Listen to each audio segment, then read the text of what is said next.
బాణం ఎంతసేపు కేసీఆర్ గారి మీద ఉంటుంది. కేసీఆర్ గారిని మాట్లాడాలి, కేసీఆర్ గారిని బదనాం చేయాలి. కానీ దగ్గరుండి ఈ అవినీతి అనకొండలు బీఆర్ఎస్ పార్టీని ఏదైతే డిస్టర్బ్ చేసిండ్రో వాళ్ళని మాత్రం ఏమన్నారు.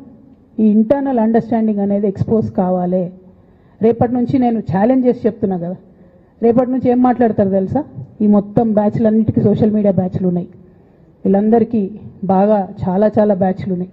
వాళ్ళంతా రేపటి నుంచి ఏమంటారు? నన్ను ఒకళ్ళు బీజేపీ ఆపరేట్ చేస్తుంది అంటారు, ఒకళ్ళు కాంగ్రెస్ ఆపరేట్ చేస్తుంది అంటారు, ఒకళ్ళు రేవంత్ రెడ్డి చెప్తే మాట్లాడుతుంది అంటారు, ఇంకోళ్ళు బండి సంజయ్ చెప్తే మాట్లాడుతుంది అంటారు. ఖబర్దార్ బిడ్డ, నేను ఎవరు చెప్తే ఆడేటటువంటి తోలుబొమ్మని కాదు. నాది నాది నాది నాది కేసీఆర్ బ్లడ్, నా తెలంగాణ బ్లడ్. ఇండిపెండెంట్గా నేను అనుకున్న విషయాన్ని చెప్తున్నాను. దానికి పొలిటికల్గా ఇబ్బంది అయినా, కష్టమైనా, నష్టమైనా నేనే భరిస్తా. కానీ దేవుళ్ళ లాంటి మా నాన్నను ఇవాళ సిబిఐ ఎంక్వైరీ చేసిండ్రంటే కడుపు రగులుకపోతా ఉంది ఒక బిడ్డగా. అందుకే చెప్తున్నా, ఇన్ని రోజులు చెప్పలే. ఆ మధ్యలో పోయినసారి నా కొడుకు గ్రాడ్యుయేట్ అయినప్పుడు వచ్చినప్పుడు నేను మా నాన్నకు రాసుకున్న లెటర్ లీక్ చేస్తే కూడా ఆ 70, 80, 90 రోజుల నాకు నరకం చూపిస్తున్నారు. ప్రతిరోజు సోషల్ మీడియాలో ఇష్టం వచ్చినట్టు రాపిస్తున్నారు. ఎప్పుడు వీళ్ళ పేర్లు తీసుకోలే, ఇష్టం వచ్చినట్టు ప్రెస్ వాళ్ళకు మాట్లాడుతూ చాలా విషయాలు చెప్తున్నారు. ఎప్పుడు వాళ్ళ పేర్లు తీసుకోలే. ఇలా తీసుకుంటున్నా, ఎందుకంటే విషయం నాది కాదు. ఇది తెలంగాణ పరువు ప్రతిష్టకు సంబంధించిన విషయం. ఇలా దేశంలో ఏ మూలకు పోయినా, ఎక్కడికి పోయినా కేసీఆర్ అంటే ఒక మహానాయకుడు, త్యాగం చేసిన నాయకుడు అని చెప్పి మాట్లాడతారు.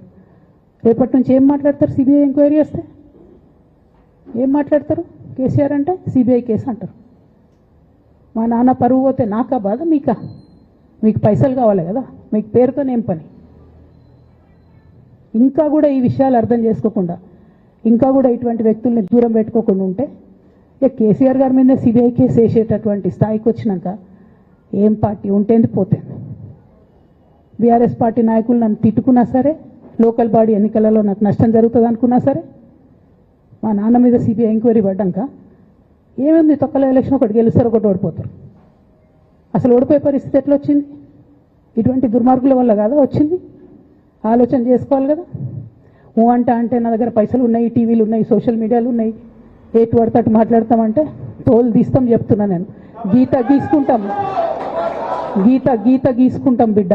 మీరు ఒక్క కమెంట్ పెడితే మేము 10 చేస్తాం. ఏది పడితే అది మాట్లాడచ్చు సోషల్ మీడియాలో అనుకుంటూ చూసుకుంటూ ఊరుకుంటున్నా.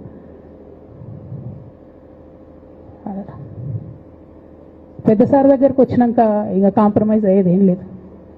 ఘోష్ కమిషన్ వేసిన రోజే నేను చెప్పిన, ఎందుకు రియాక్ట్ కాలేదు పార్టీ అని అడిగిన ఆ రోజునే.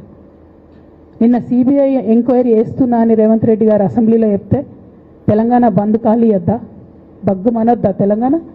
ఎట్లా మాట్లాడతారు? నిజంగానే మనిషి అవినీతి అయితే, నిజంగానే మనిషి డబ్బులు తినోడైతే వేరు మాట. ఆయనకు తిండి మీద కూడా ధ్యాస ఉండదా బాబు? తెలంగాణ అదే పిచ్చి. అట్లాంటి మనిషిని పట్టుకొని ఇవాళ ఏది పడితే అది మాట్లాడితే కూడా రియాక్ట్ కాకపోవడం చాలా దారుణం, చాలా దారుణం. నేను దీన్ని తీవ్రంగా ఖండిస్తున్నా. At the same time Congress government PC Ghosh commission వేసిండ్రు. రెండేళ్ల నుంచి టైంపాస్ చేస్తారు. ఆ కమిషన్ రిపోర్ట్ వచ్చింది. ఆ రిపోర్ట్ నిన్న అసెంబ్లీలో పెట్టిండ్రు. ఇంకా దానికి ఏమిట్లకేం లేదు, దాంట్లోకి ఏం చర్యలు తీసుకుంటారో చెప్పారు, ఏం చేస్తారో చెప్పారు, తక్కువని సిబిఐకి ఇచ్చేస్తారు. అంటే ఇది ప్రీ ప్లాన్డ్, ప్రీ మెడిటేటెడ్, ఖచ్చితంగా కేసీఆర్ గారి ప్రతిష్ట దెబ్బతీయాలనేటటువంటి ప్రీ మెడిటేటెడ్ అటాక్ తప్పితే ఇంకోటి కాదు. ఇన్ని ఏజెన్సీస్ ఉన్నాయి రాష్ట్ర ప్రభుత్వంలో. మీ ఏసీబీకే దొరికింది కదా ఇదే కాళేశ్వరంలో అవినీతి తిమంగళాలు. ఏమైంది? ఆ రిపోర్ట్ ఏమైంది? వాళ్ళ మీద చర్యలు ఏమైనాయి? దాని కంక్లూజన్ ఏంది? ఒక్క చిన్న ఎంక్వైరీ కూడా ఇప్పటివరకు కంక్లూడ్ చేయలేదు కాంగ్రెస్ గవర్నమెంట్. ప్రచారం ఎక్కువ, పని తక్కువ. ఎప్పుడైనా మీ తప్పిదాలు బయటపడుతున్నాయి అనుకుంటే, ఎప్పుడన్నా ప్రజలు తిరగబడతారు అనుకుంటే వెంటనే ఒక రిపోర్ట్ వేయాలి, వెంటనే కేసీఆర్ మీద ఒక ఆరోపణ చేయాలి. ఇప్పటికి కూడా రేవంత్ రెడ్డి గారికి కేసీఆర్ గారి పేరు చెప్పుకోకపోతే ఆయన ఫోటో కూడా పేపర్లో వేరేమని భయం పాపం. అందుకని ఆయన రోజు పొద్దుగాలేస్తే కేసీఆర్ని తిట్టుడే తప్పితే ఇంతవరకు కూడా వేరే ఆలోచన చేయడం లేదు. మేము డిమాండ్ చేస్తూ ఉన్నాం కాంగ్రెస్ ప్రభుత్వాన్ని, మీరు బట్టగాల్చి మీదేసినట్టు ఆరోపణలు వేయడం కాదు, మీకు దమ్ము ధైర్యం ఉంటే నేను పేర్లు కూడా చెప్పిన, చూడండి ఎక్కడి వరకు పోతారో చూస్తాం. మీకు అండర్స్టాండింగ్ లేకపోతే మీకు అండర్స్టాండింగ్ పెట్టుకొని కేసీఆర్ గారిని టార్గెట్ చేయడం ఇది పొలిటికల్గా కరెక్ట్ కాదు. మన రాష్ట్రంలో ఇటువంటి వాతావరణం ఇదివరకు లేకుండే, రేపు పొద్దున